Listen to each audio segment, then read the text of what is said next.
Siamo qui con Giovanni Battistella, consigliere di maggioranza Schio e giovane amministratore per la Consultenza Veneto. Per amministrare un comune, una comunità, quante cose bisogna sapere e come si possono reperire queste conoscenze e competenze, solo con l'esperienza o anche con la formazione?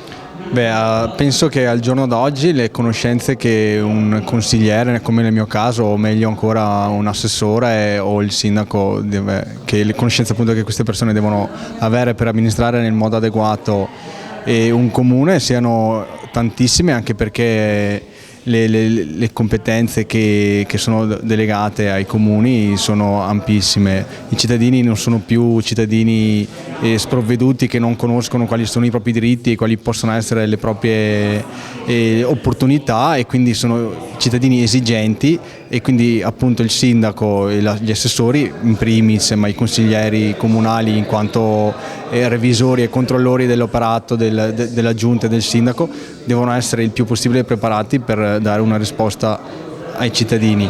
Ritengo che sia fondamentale per una persona che inizia a intraprendere questo tipo di percorso fare una formazione, in quanto attualmente non c'è modo, anche all'interno dei partiti, di avere questo tipo di informazioni. Un conto è fare militanza politica, un conto è amministrare una città per il bene dei cittadini. Perfetto, grazie mille.